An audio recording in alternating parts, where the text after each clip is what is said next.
Pronto. Então, vamos para o compartilhamento aqui do nosso... Não, primeiro eu tenho que deixar a página aberta, depois compartilhar. Então, vamos lá.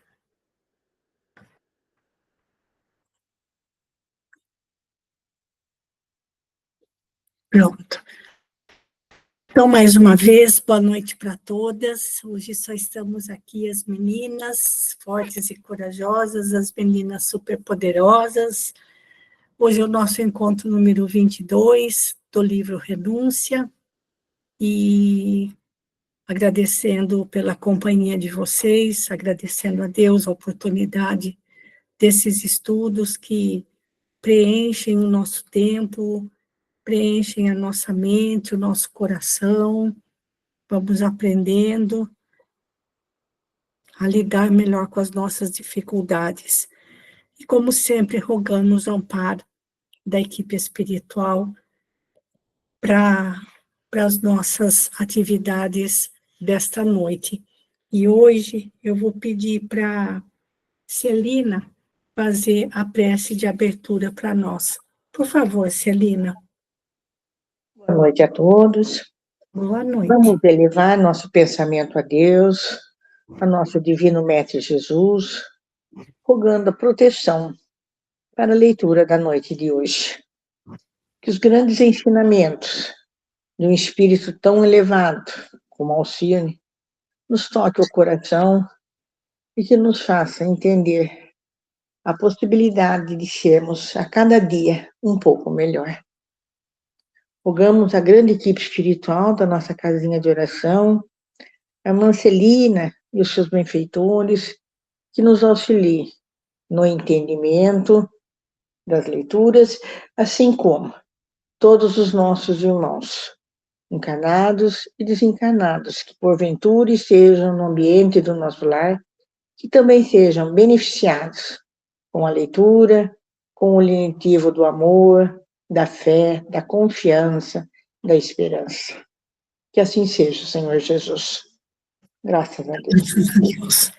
Muito bem, gente. Então, eu já vou até fechar aqui a página do PowerPoint e compartilhar com vocês agora a página do livro. Certo? Eu já vou aqui, já vou colocar em tela cheia,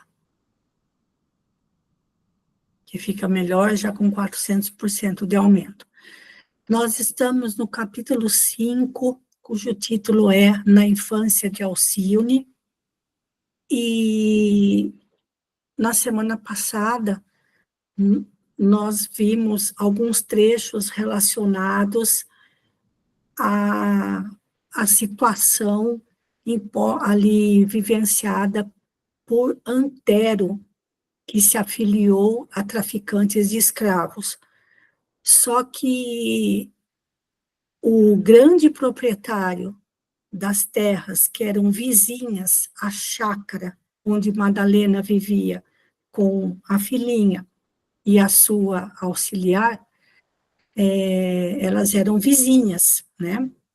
E também pelo namorado, né, da sua auxiliar, que trabalhava na grande propriedade dos Estigarribia, ficou sabendo que a situação de Antero não estava nada boa, justamente porque eles estavam, os Estigarribia também se dedicavam aí ao tráfico de escravos, e o Estigarribia, ele era irmão de um bispo muito poderoso, muito influente na época, e a situação de Antero estava bastante delicada, inclusive aqueles com quem ele havia se associado. Então, a Madalena também estava bastante apreensiva pela situação do primo.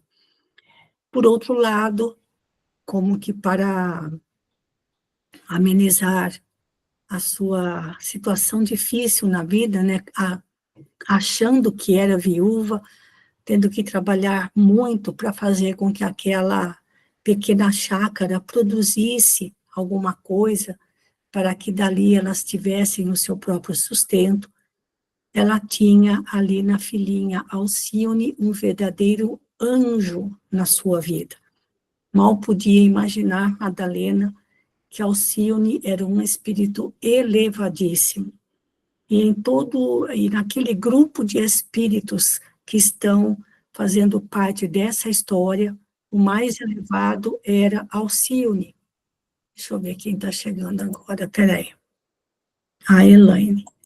O mais elevado era Alcione. E Madalena também era uma mulher já muito virtuosa. O tio Jacques, que na verdade era Neio Lúcio. Então, no meio de tantos espíritos comprometidos, alguns já tinham muitas conquistas em termos de virtudes, e Madalena era uma delas. E Madalena ficava assim encantada com a filhinha, porque Alcione fazia de Jesus o seu companheiro constante. Em tudo ela via a providência do Cristo. Em tudo ela sentia Jesus como um grande companheiro para ela. Então, Madalena, como diz aqui um pouquinho, a gente parou nesse capítulo 20, então Madalena surpreendia-se com as ideias sublimes, que eram espontâneas, como diz Emmanuel, naquela boquinha mimosa, porque já desde pequenininha, Alcione se referia a Jesus como um amigo próximo, que estava sempre presente nas, nas questões mais singelas e mais pequeninas, mais simples da vida. É aqui que nós vamos continuar, nesse parágrafo. Elaine, faz um tempão que você não lê. Você quer tentar ver se o seu áudio abre para você fazer a leitura para a gente? Faz bastante tempo que você não lê. Quer tentar? Ver se dá certo a sua leitura? Oi, Maroísa. Oi, Elaine, já. Só fechar minha porta aqui. Pronto. Tá. Acho Então, que deu, né? deu sim, pode continuar. Então, vamos lá. Boa noite a todos, então. Boa noite. A genitora ensinava-lhe a ser reconhecida a todos, a estimar as plantas da horta e a ser generosa para as árvores do quintal. Mandava em auxílio de Dolores, sempre que havia maior quantidade de frutos e legumes, destinados à feira da cidade vizinha. Alcione era amável com a serva e conduzia um cesto minúsculo, muito convicta de contribuir eficazmente na solução dos problemas domésticos. E nos instantes em que Dolores se sentia cansada pelo sol ardente, supunha que lhe atenuava as fadigas beijando-a, porque sua mãe sempre dizia que o carinho era o único remédio que podia aliviar os corações sofredores. A criada era muito sensível a tais mostras de afeto, e às vezes, só para receber as carícias da criaturinha adorável, declarava-se exausta, junto à porta. Eita, caiu. Nós estamos ouvindo você normalmente, a porta de São Vicente. Mas eu não estou enxergando mais. Ah, voltou. Ah, é, porta de São Vicente. E era, ao terminar a parte mais afanosa da tarefa. E era quando Alcione lhe tomava as mãos em ósculos carinhosos. Ósculos são beijos, tá? Para Madalena e os 2 únicos amigos que possuía na intimidade do lar, a pequenina se tornara em fonte de inefáveis alegrias. De quando em vez surgia com observações sutilíssimas que suscitavam profundos pensamentos. Certa feita, a canícula era quase insuportável e todos, ansiosos, desejavam chuva. Canícula é a seca e o calor muito forte. Alcione partilhava da inquietação geral e, instada por Dolores, fez de mãos postas as preces que sua mãe lhe ensinava, pedindo a Deus não esquecesse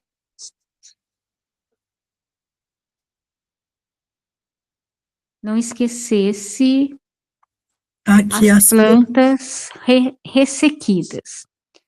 O crepúsculo sobreveio carregado de pesadas chuvas e a criança, de minuto a minuto, ia à porta espiar o céu, como se aguardasse com certeza alguma coisa. Elaine, se você quiser ler pelo livro, fique à vontade, não precisa ler pela tela, viu? Se for melhor para você. Então, mas é que eu me perdi do livro e eu não sei onde está, e não deu Tá tempo de eu bom, procurar, tá por isso ok, que eu tá estou bom, atrapalhada. tá bom. Alta noite desabou torrencial aguaceiro. Cessada a borrasca, Madalena abriu a janela, ansiosa pela frescura da noite. A pequenina seguiu-lhe os movimentos, de olhos muito vivos, e pediu que a deixassem na velha cadeira para contemplar o firmamento, onde haviam ressurgido os astros faiscantes. Depois de aspirar o ar puro que enchia o ambiente, exclamou, olhos fitos na altura, em solene atitude infantil. Agradeço muito. A quem falas, filha? Viste alguém ali na estrada? Perguntou Madalena com certa curiosidade. Estou falando com Deus, mamãe. A senhora não me disse que devo ser agradecida? Não pedimos hoje a água do céu? A genitora não pôde disfarçar um gesto de admiração ao lhe observar a expressão de sincera confiança na providência divina. Em seguida, Alcione pareceu devassar a sombra da noite com os olhinhos indagadores e brilhantes, permanecendo em encantadora atitude de meditação. Depois, como se estivesse regressando de um oceano de reflexões, interrogou: Mamãe, onde é que a chuva trabalha? No seio da terra, filhinha. A água que desce do alto alimenta a raiz das árvores, lava as estradas por onde caminhamos, renova as fontes para que não soframos sede, e em todos os lugares por onde passa, espalha e entretém a vida. E quando tem chuva nos olhos, continuou perguntando com sincera atenção. Mas que desejas dizer com isso, Alcione? Tornou Madalena impressionada. É porque às vezes, mamãe, quando é de noite, os olhos da senhora estão cheios de chuva. Ai, que belezinha, meu Deus. A pobre mãe compreendeu a alusão e explicou assaz comovida. Ah, sim, filhinha, essa é a chuva das lágrimas e também desce do céu para nutrir e purificar o coração.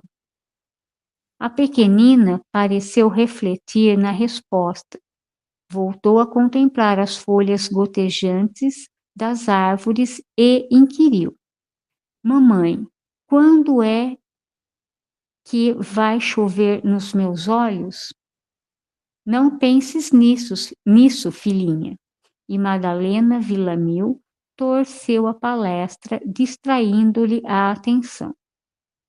De outra feita, Dolores trabalhava na chácara, acompanhada por Alcione, que cavava o solo com um minúsculo instrumento. Em dado instante surge o lobo, grande cão de Dom Diego, que tentava perturbar todos os dias os trabalhos da rapariga. Dolores toma preste de longa vara e, valendo-se da oportunidade, espanca o animal que debalde procura uma saída. Não batas assim no lobo, exclama Alcione, perturbada e aflita. E como começasse a gritar, a serva falou baixinho: sossega, minha filha. Vamos aproveitar enquanto estamos sem vigias no outro lado. A menina, entretanto, esboçou um gesto significativo e lembrou: mas nós não estamos aqui sozinhas. Jesus está conosco. Anotando a advertência, a criada permitiu que o animal se afastasse do círculo apertado em que se achava e esclareceu, como quem se via obrigada a dar uma satisfação do seu ato. Este cão, Alcione, é vagabundo e ladrão. A pequena não respondeu de pronto, mas dirigiu-se ao interior da casa a passos vagarosos, tomou o crucifixo de Dona Margarida, sempre guardado à cabeceira da cama, e encaminhou-se novamente ao quintal. Aproximou-se de Dolores, que a observava, muito admirada. Apontou com muito carinho para a escultura e esclareceu na sua linguagem infantil: está vendo, Dolores? Mamãe contou que quando Jesus morreu, estava entre dois homens que roubavam.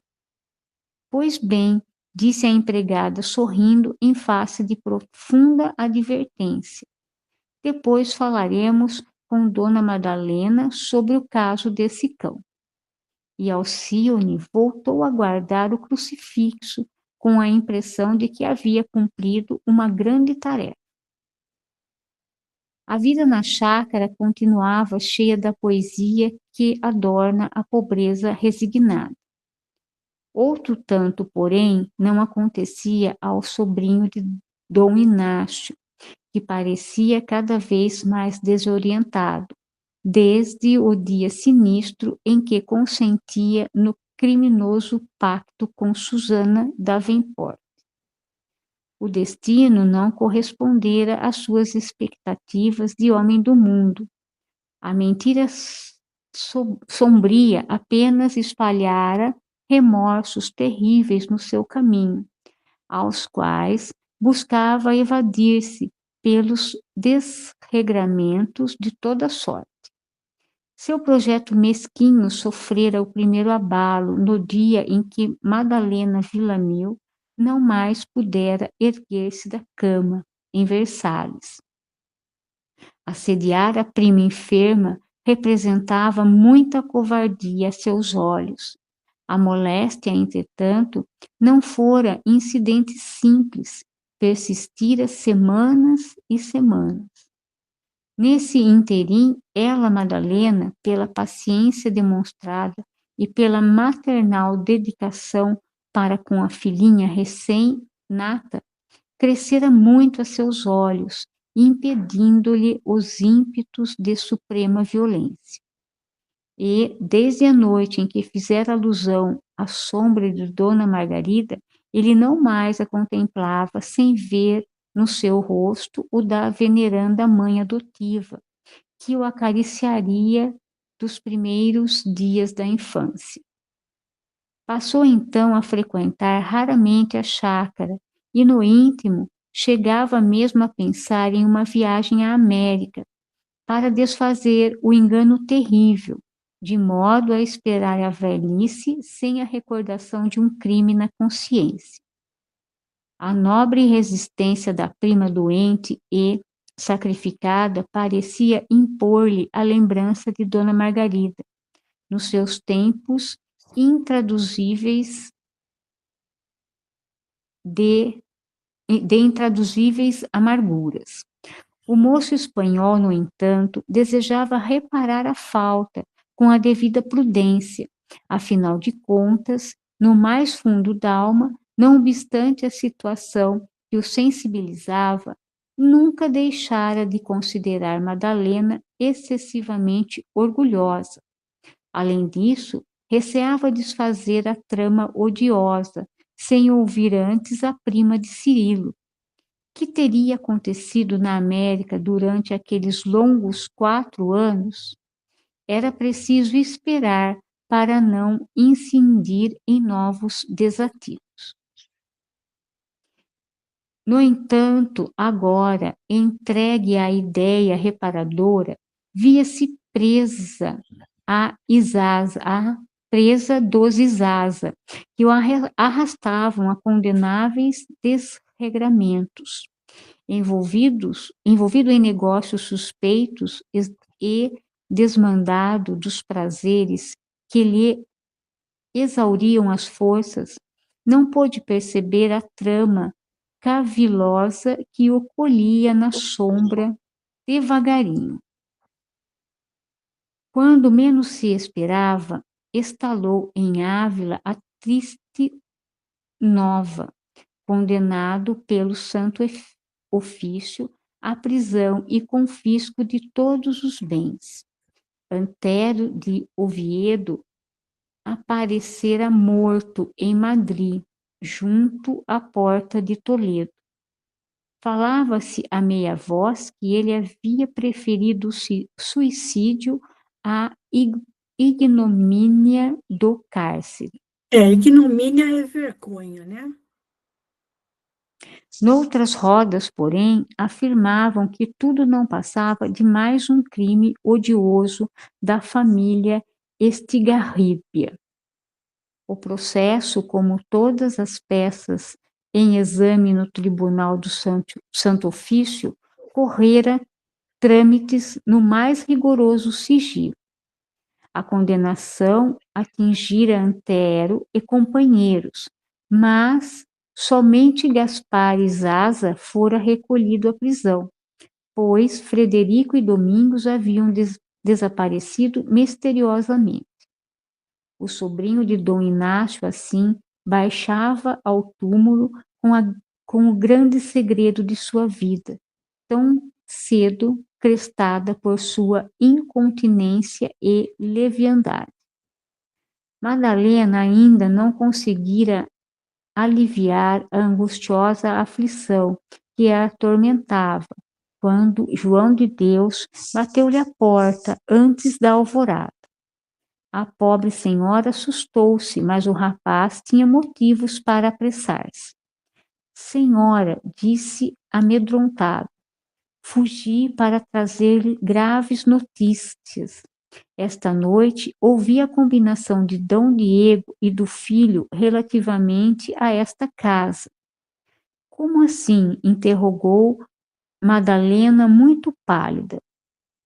Sei que o Santo Ofício vai ocupar as propriedades do senhor de Oviedo e que os Estigarríbias desejam incluir esta chácara no espólio do extinto. Mas esta casa me pertence, interrompeu a filha de Dom Inácio com energia. Queira então providenciar como convém. A essa altura, o semiliberto mastigou as palavras, como que receoso de prosseguir. Mas é uma iniquidade, exclamou Madalena convictamente. E não é só, obtemperou o rapaz reticencioso. Que maior infortúnio poderia sobrevir-nos? Dom Alfonso explicou o servo dedicado. Em palestra confidencial com o pai, ponderou que, não sendo Alcíone filha do finado, pode ser arrolada no patrimônio como escrava. E sei que tomou essa atitude pela atração que a mesma sempre exerceu sobre ele. Horrível! Exclamou a viúva, tornando-se lívida. Não haverá justiça para semelhantes bandidos? A justiça, por certo, não autoriza esses crimes, mas os meus senhores estão com os padres e será útil que a senhora tome as providências possíveis para a defesa do seu lar. Gente, vocês estão tendo uma Nossa. ideia de como as coisas eram naquela época? Porque a igreja mandava em tudo, era o grande poder. Então, e outra, quando alguém era condenado pelo Santo Ofício, todos os bens, fosse propriedade, fosse dinheiro, joias, fosse o que fosse, e até mesmo os familiares diretos ou indiretos da pessoa que foi condenada pelo Santo Ofício, tudo passava para a igreja. E, às vezes, era dividido com aquele que havia feito a denúncia. Então, denunciar pessoas ao Santo Ofício também se tornava um negócio lucrativo, porque se a pessoa realmente fosse presa ou condenada à morte, todos os seus bens, propriedades, eram divididos entre quem denunciou, o denunciante e a igreja. Então, para eles, aquela chácara era propriedade do Antero, que havia sido condenado pelo Santo Ofício. Ninguém sabe se ele foi morto ou se ele se suicidou. E como Antero, e além disso, ainda entra a criança. Então, vejam, gente, ninguém era dono de nada. A única coisa que a única coisa que conferia poder para as pessoas naquela época era ter muito dinheiro. Quem não tinha muito dinheiro e nem influências estava encrencado. E ali, no caso, era o que acontecia com Madalena, que aquela chácara, como ela falou, não me lembro mais se Antero deixou no nome dele ou se deixou no nome dela, porque já não lembro mais do começo dessa parte da história, quando eles se mudaram para a Espanha. Então, e outra, eles estavam de olho naquela propriedade. Eles queriam aquela parte. Antes eles não queriam, mas depois que Madalena e Dolores começaram a cuidar da terra e a chácara começou a produzir, daí eles queriam. Tinham uma fazenda imensa, eram extremamente ricos, mas queriam aquele pedacinho de terra, achando que aquele pedaço de terra, aquela chácara, pertencia ao Antero. Então, olha, gente, o poder da igreja na Idade Média, durante a Inquisição, os padres aliados ao poder político, aos imperadores, aos reis, cometeu muitas barbaridades, muitos crimes em nome da fé, em nome da Santa Madre Igreja, certo?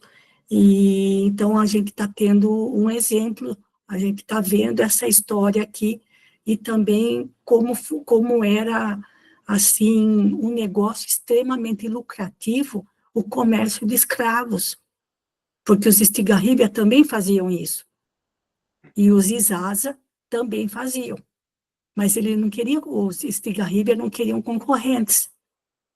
Então, vejam que a gente diz que a situação hoje está ruim no mundo, mas é porque a gente não tem recordação do que foi aquela época, gente. Do que foi aquela época, sobretudo na Europa, né? Então, pode continuar mais um pouquinho, Elaine. Enquanto o rapaz se retirava apressado, de maneira a não despertar suspeitas na casa a que servia, Madalena levou as mãos à cabeça, tentando conter o vulcão de ideias que a incendiavam. Nenhuma preocupação na sua vida continha o travo desta que ora a excruciava. Separar-se da filha, quando a viuvez já lhe havia mortificado o coração, seria condenar-se a perpétuo martírio. Reagiria contra os criminosos sem consciência. No torvelinho de suas dores, entretanto, procurou encomendar-se a Deus com sincera compunção. Que Jesus se dignasse velar por sua fraqueza de mulher, defendendo-lhe a filhinha dos lobos desalmados. O sol já fulgurava no horizonte e o coração materno continuava em súplica silenciosa, invocando a misericordiosa proteção do crucificado. Procurando ocultar sua aflição, a serva e a filhinha resolveu bater à porta das freiras carmelitas, no intuito de solicitar-lhes fraternal amparo. Em todo o tempo de sua permanência em Ávila, frequentava os ofícios religiosos na igreja de São Tomás, apenas 2 vezes, pela dificuldade de se locomover. Mas isso fora o bastante para abraçar velhas mestras, entre as quais se destacava Madre Conceição do Santíssimo Sacramento, generosa diretora do educandário, onde ela, Madalena, recebera as primeiras letras. Só lembrando, né, gente, a família de Madalena era espanhola, quando eles estavam, os seus pais estavam numa época boa da vida, Madalena estudou no Colégio das Carmelitas como interna, né? Então, por isso que ela diz que ela ia lá para assistir à missa, mas e teve a oportunidade de encontrar com algumas daquelas que haviam sido suas professoras dela, entre as quais essa Madre Conceição aqui, para quem ela foi pedir ajuda, né? Pode continuar. Essa veneranda criatura, pensava a filha de Dom Inácio consigo mesmo, não a deixaria sem assistência. Com enorme dificuldade, dada a atrofia dos pés, encaminhou-se à cidade em companhia de Alcione pela manhã. Desde a indelicada recusa das amigas de sua mãe em Paris, fizera o propósito de nada pedir em seu benefício, mas, naquela hora grave em que lhe faltava o amparo do primo, tinha necessidade de mão amiga para fazer respeitados os seus direitos. Não dispunha de outras relações, além dos laços afetivos com as religiosas, que tanto a beneficiaram e acarinharam na infância. Assaz inquieta, pediu para falar à superiora do convento de São José. A velha monja, em cujo rosto as rugas marcavam invernos e padecimentos longos, recebeu-a com afabilidade e doçura, visivelmente satisfeita com a inesperada visita.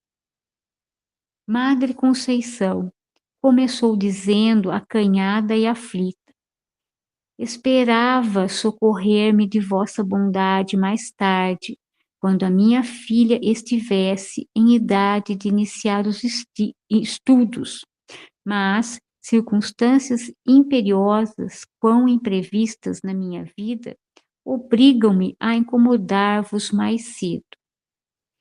Dize, Madalena, respondeu a religiosa com bondade natural, não te perturbes, confia em nossa velha amizade. Desde que nos revimos, muito tenho pensado em ti, nas tuas penas angustiosas. Contudo, filha, são numerosas as antigas alunas que se encontram nos sofrimentos da viuvez. Não venho aqui trazida por dificuldades materiais, minha boa amada. e passou a relatar as suas amarguras em face do desaparecimento do primo, que a deixava em penosa situação moral, por motivo das perseguições que o vitimaram. Pausadamente, imprimindo em cada palavra a força de sua emoção, explicou quanto sabia a respeito da sentença do Santo Ofício, que levara Antero de Oviedo à suprema ruína. Em seguida, falou da maternal angústia devido às pretensões odiosas da família Estigarribia em lhe extorquirem a propriedade rural e, além do mais, sequestrar-lhe a própria filha. A velha religiosa acompanhava-lhe as palavras, tomada de singular admiração. Viu-a terminar exausta, pálida, cabisbaixa, consternadíssima. Destacando as últimas assertivas, exclamou inquieta: mas o país não está em regime de cativeiro. Como pode alguém escravizar uma criança inocente? Os que têm bastante dinheiro para demover os juízes, disse Madalena convictamente, certo, poderão gozar do benefício das leis, mas eu sou paupérrima e minha Alcione poderá ser levada por mãos criminosas à revelia da justiça. Não ignoramos que se fala bastante na atualidade em mestiços que de nada servem no conceito dos grandes senhores de terra, senão para os serviços rudes do novo mundo. E se Dom Diego Estigarribia pretender que minha filhinha seja dessa espécie de criaturas, ele tem as arcas abarrotadas de pesetas para comprar os homens indignos. A pesetas era a moeda da Espanha. Suas violências talvez nem cheguem a constar nos processos escritos. Tá, Elaine, acho que já deu quase meia hora já que você está lendo, então agora eu vou dar uma pausinha para você descansar um pouco, tá bom? Tá bom, obrigada. Obrigada, viu? Obrigado eu.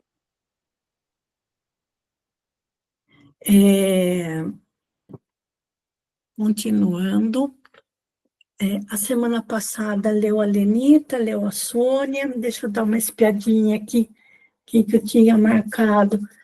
A Ritinha e a Castelina também já leram. Deocléssia, você acha que dá para você ler ou ainda vai forçar muito a sua garganta? É melhor esperar. Não, dá Dá sim, para ler? Manu. Então, pode continuar, então, por favor. Madre Conceição tinha uma grossa lágrima nos olhos maternalmente. Tomou as mãos da interlocutora e falou: compreendo tuas angústias, entretanto, será possível que ninguém possa contar com o vosso auxílio? Espera aí. Será possível que não possa contar com o vosso auxílio? Perguntou Madalena, atemorizada. É que, minha filha, trata-se de uma questão com o Santo Ofício. Nesta casa somos muito indigentes para te auxiliar com êxito contra inimigo tão poderoso. E, depois de levantar-se e sondar a porta vizinha, declarou a Madalena em voz muito baixa: por buscarmos defender 2 homens caluniados perante os inquisidores, 2 irmãs e eu, no mês passado, fomos açoitadas 5 vezes. Ah, como se permite semelhante tribunal no seio da igreja? Indagou a filha de Dom Inácio, penosamente surpreendida. Veja, gente, não escapava ninguém, nem pessoa. Ninguém, pelo amor de Deus, não. a gente da própria igreja. Só Deus sabe o que as freiras enfrentaram nos conventos por causa do Santo Ofício. Só Deus sabe. Nossa.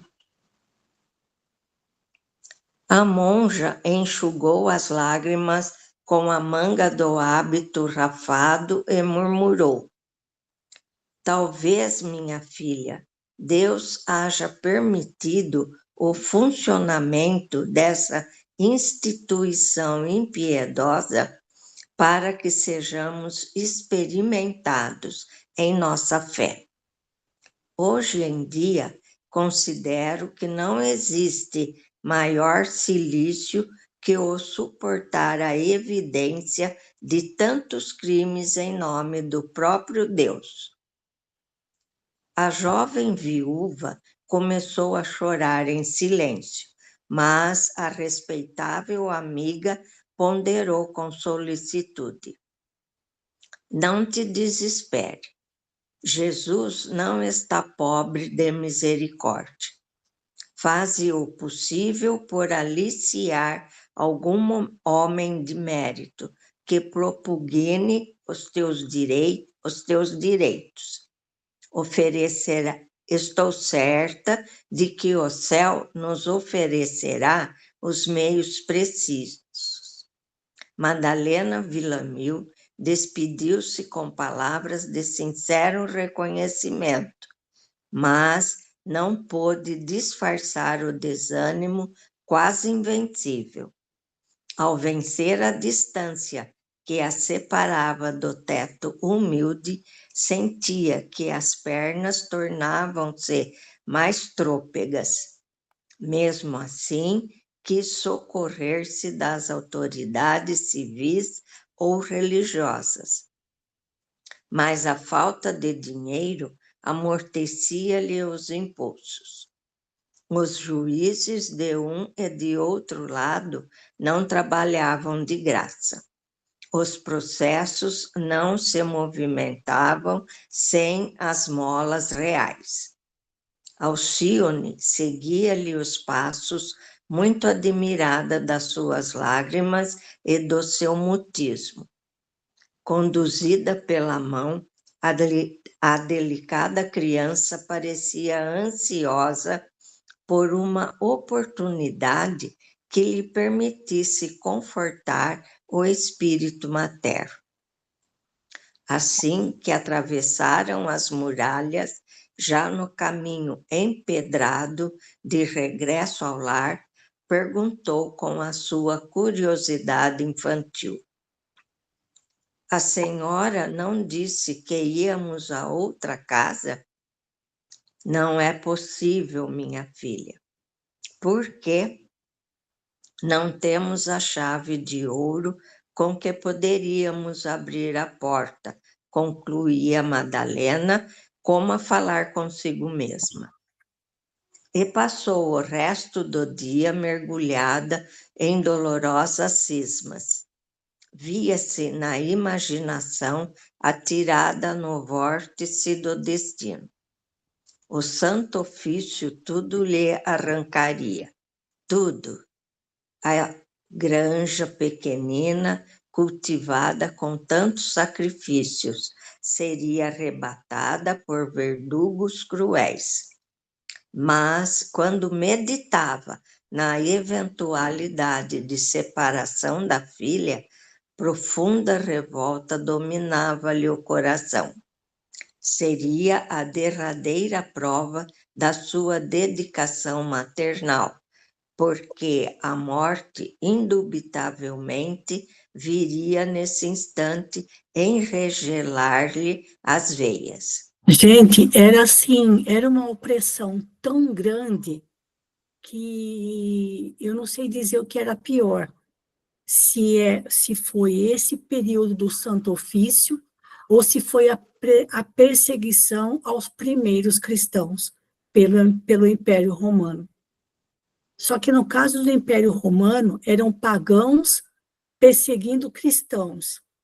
E no Santo Ofício, na época da Inquisição, eram cristãos perseguindo cristãos. Eram católicos perseguindo outros católicos e não católicos. Ou seja, que fosse católico ou que fosse protestante, se caísse nas malhas do Santo Ofício, só se tivesse muito dinheiro para poder comprar as autoridades. Se não, perdia-se tudo, não se era dono de nada, para falar a verdade. Sobretudo no caso, por exemplo, no caso de Madalena, viúva, com uma criança pequena, sem dinheiro, pobre, era pobre, pobre mesmo. Ela não tinha nada, nem ninguém.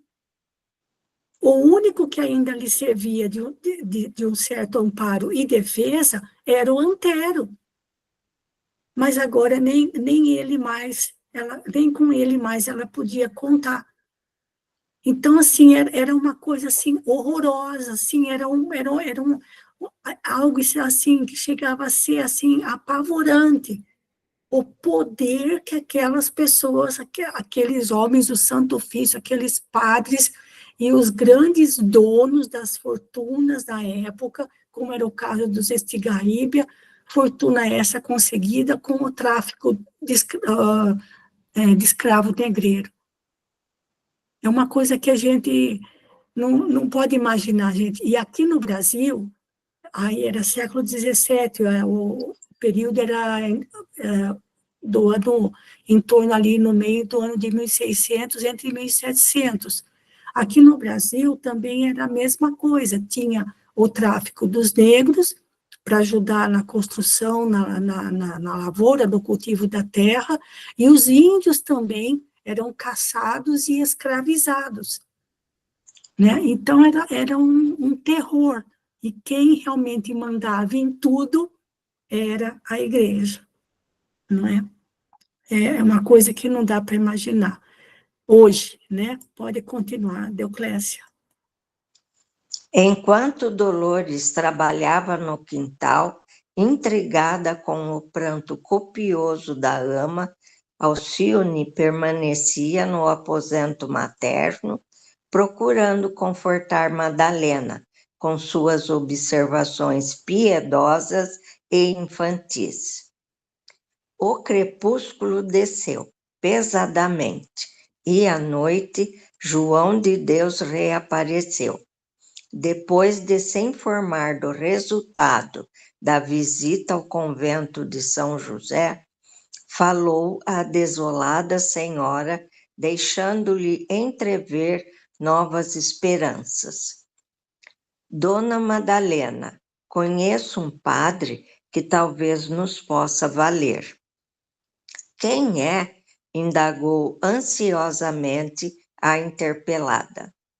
É o padre Damiano, que oficia na igreja de São Vicente. Ele tem sido meu amigo nas ocasiões difíceis. É bem possível que resolva satisfatoriamente o caso.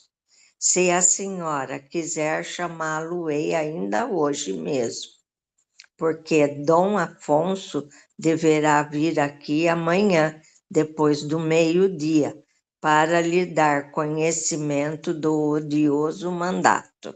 Certo, gente, olha, aqui, vamos aguardar a história, mas aqui, Deoclésia, eu vou sair do modo tela cheia, gente, e vou abrir essa chamada aqui na igreja de São Vicente, em Ávila. Eu só vou aumentar aqui o zoom. Aqui, ó, Basílica de São Vicente. Está dando para vocês? Não, compartilha conosco. Tem que compartilhar. Eita, nós. Então, vamos compartilhar. Só que daí eu tenho que parar o compartilhamento daquela e compartilhar a nova. Aqui, ó.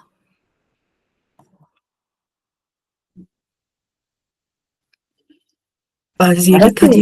Agora apareceu. Então, essa basílica já era daquela época, gente. Olha. Olha lá, em Ávila, da Espanha. Olha lá, olha.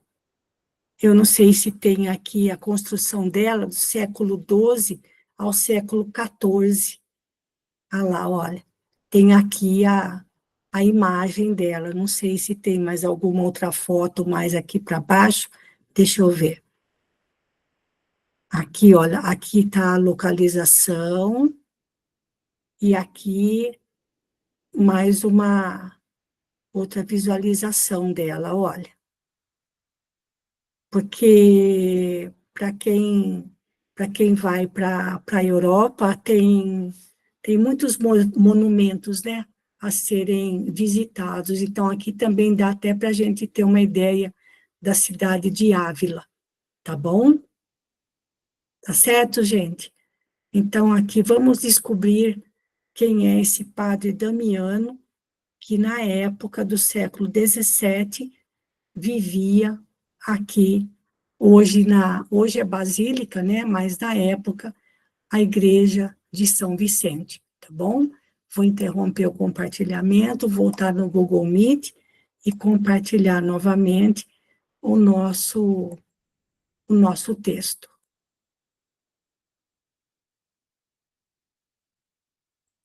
Aqui, ó. E colocar em tela cheia.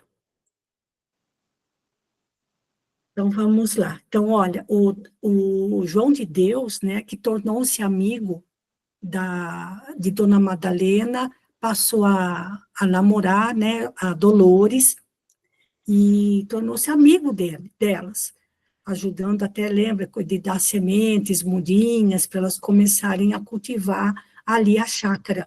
E ele tinha mais uma informação dolorosa para elas.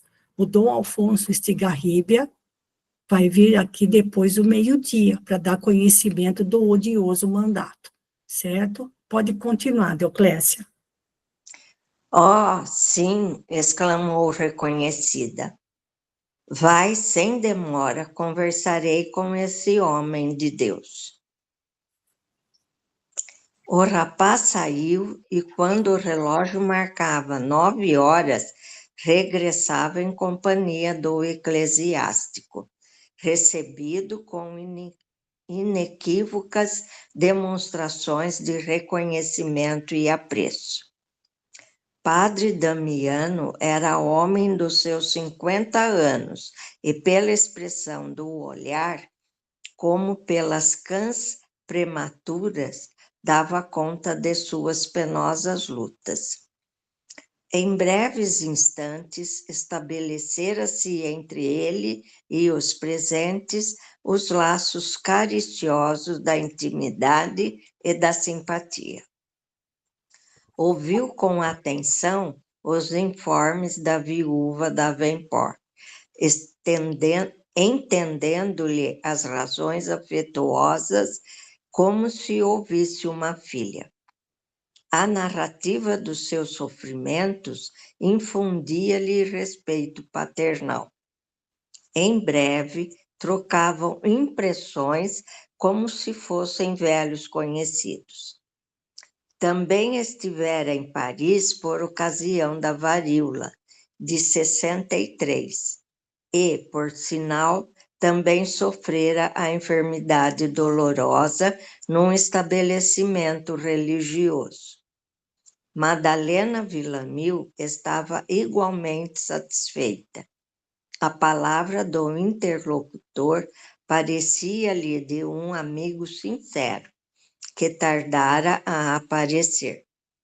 Historiando os incidentes da sua viuvez, o padre prestou maior atenção ao caso e sentenciou: é muito estranhável que a senhora tenha lutado com tão infausto destino, mediante uma simples notícia. Nunca recebeu informações mais positivas da América? Nunca. Também continuou: é preciso considerar a soledade em que ficou, lá na França. A morte dos pais, a enfermidade rebelde, a necessidade imperiosa de atender a recém-nascida. Sim, explicou Madalena, agradecida ao seu afetuoso interesse. Mas não renuncio ao meu velho ideal de uma excursão à Colônia do Norte. Não desejo morrer sem obter as últimas notícias de Cirilo. O religioso fez um sinal de aprovação e acentuou: sempre acalentei o desejo de compartilhar dos trabalhos missionários na América. E, se algum dia o conseguir, ofereço-me a levá-la com a sua filhinha. Só um instantinho, Deoclésia. Sempre acalentei o desejo de compartilhar dos trabalhos missionários da América. Padre Damiano era o padre Manuel da Nóbrega, que era Emmanuel. Padre Damiano é uma nova reencarnação de Emmanuel, 1.600 anos depois da sua vida como senador romano, descrita no livro há 2.000 anos. Vejam, então, depois que ele reencarnou aqui no Brasil como Manuel da Nóbrega, que ele veio aqui para o Brasil em 1500, aliás, ele era português, né? Veio para cá no século anterior. No século anterior, ele esteve reencarnado no Brasil. Nossa! E trabalhou junto com Anchieta na fundação de São Paulo, na cristianização dos índios, e os índios chamavam ele de paizinho. E no século seguinte, século XVII, ele reencarna novamente na Europa, agora na Espanha, como o padre Damiano. Era o mesmo Emmanuel, padre pela segunda vez, ou melhor, pela terceira vez, porque ele teve outra reencarnação como padre na França. Inclusive, como padre na França, ele foi coroado como santo, São Remígio, como padre na França do século bem lá para trás, se não me engano, no século V, na cidade de Reims, no norte da França, ele já era bispo com seus 20 e poucos anos, e foi colocado como bispo pela sua grande bondade. E foi ele que coroou, ou melhor, que batizou o rei Clovis, rei dos hunos, ou rei dos franceses, à época. Então, o rei Clovis tornou-se católico e foi batizado pelo bispo de Reims, que foi canonizado como São Remígio. Então, olha, lá, bispo no século V, e depois Padre Manuel da Nóbrega no século XVI, e no século XVII, padre novamente, o padre Damiano. Por isso que ele fala, por isso que ele diz, sempre acalentei o desejo de compartilhar dos trabalhos missionários da América, porque ele já tinha estado aqui no Brasil, já tinha vivido uma vida aqui no Brasil, e não viveu mais, e não chegou aos 60 anos.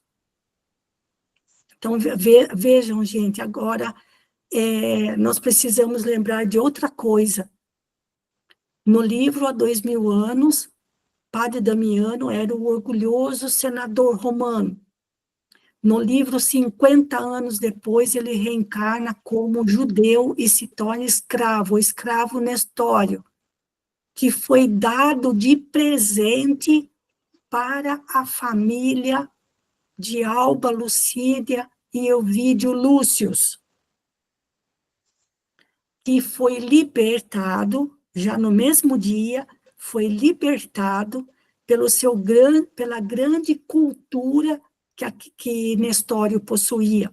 Ficaram impressionados. Embora judeu, ele tinha o porte de um romano e sabia tudo sobre o Império Romano. No mesmo dia, ele foi libertado e tornou-se pessoa de grande confiança da família de Ovídio Lúcio, que é o Cirilo da Davenport, e de Alba Lucínia, que é Madalena Villamil. E Nestório tornou-se, foi designado para ser professor das filhas de Ovídio Lúcio e Alba Lucínia, no caso, Célia, que é a própria Alcione agora, e a Euvídia, que era a filha mais velha. Então, vejam, gente, almas que se reencontram ao longo dos séculos, em posições agora completamente diferentes. A Alba Lucínia, que era uma matriarca, né, uma patrícia romana, agora vivendo aquela situação de quase miséria, doente, com a filhinha no colo. Então, já estamos aqui na nossa hora, gente, nós vamos parar por aqui, porque depois, na sequência, a conversa vai ser longa, quando os Estigarribia entrarem na propriedade de Madalena Villamil. Então, espíritos que se reencontram, depois de tantos séculos, Nestório, agora é Padre Damiano, que foi Padre Manuel da Nóbrega. Tá bom, gente? Nós vamos parar por aqui, tá bom, Deoclésia? Deixa eu só Tá marcar, bom. tá? Aonde, Tá, obrigada, viu? assim, é muito lindo tudo isso, viu, né, gente? Ver o que o Padre Damiano vai fazer por Madalena, tá certo? Então, nós vamos interromper aqui o nosso compartilhamento, voltar no Google Meet, e para nós terminarmos, vou pedir para a Lenita fazer a prece final. Pode ser, Lenita? Claro, pode sim. Vamos elevar os nossos pensamentos a Deus, agradecer a grande oportunidade que estamos tendo de participar, de conhecer a vida desses irmãos, para que possamos tentar ser cada vez melhor, um pouquinho melhor a cada dia, por tantas dificuldades que esses irmãos passam e passaram, né? E nunca perderam a fé. É isso que precisamos entender, que Deus, que os irmãozinhos de luz, que o nosso Mestre Jesus nos ajudem a conseguir melhorar um pouquinho por dia. Fica conosco, Senhor, nos abençoa, nos guia e nos ilumina. Que assim seja. Pessoal, quem não teve oportunidade de acompanhar o nosso estudo do livro 50 anos depois, eu sugiro que leia esse livro em paralelo ao livro Renúncia, porque vai começar a acontecer tantas coisas agora, ainda vão acontecer tantas coisas mais para frente, a história está só começando, e nós, a todo momento, a gente vai ficar falando da ligação, quem é reencarnação de quem. Então, como a gente já comentou, né, ou conforme os personagens vão surgindo na história. Então, quem não leu, leia o livro há 50 anos depois. Fale, Eli. Malô, se você puder, põe no grupo de novo aquele esqueminha que você pôs quando a gente começou o livro, de quem é quem. Põe, eu coloco, sim. Tá? Coloco, Sabe por quê? sim. Porque agora eu vou escrever aqui, eu anotei no card, logicamente, que agora também já estou ficando um pouco perdida, mas então é só um lembrete. Muito obrigada. Tá certo. Eu ponho sim, que eu fiz uma tabelinha, né, para mostrar quem foi quem, nos 50 anos depois, aliás, há 2.000 anos, dos 50 anos depois, e agora no livro Renúncia, tá bom? Eu mando sim, inclusive para quem está começando agora. Então, um bom descanso para vocês, durmam bem com todo esse friozinho, como diz a Eli na sua oração, né, Eli? né, agradecendo pela coberta que nos esquenta, pelo teto que nos acolhe, o pão que nos alimenta e o trabalho que nos sustenta. Tenham todos uma boa noite, um bom descanso, e amanhã nós temos o estudo do Livro dos Espíritos, se Deus quiser. Um grande abraço, fiquem com Deus. Boa noite a todos, se cuidem do frio aí, porque aqui continua gelado. Até amanhã. Até amanhã, minha irmã, fiquem com Deus. Amém, minha irmã, você também.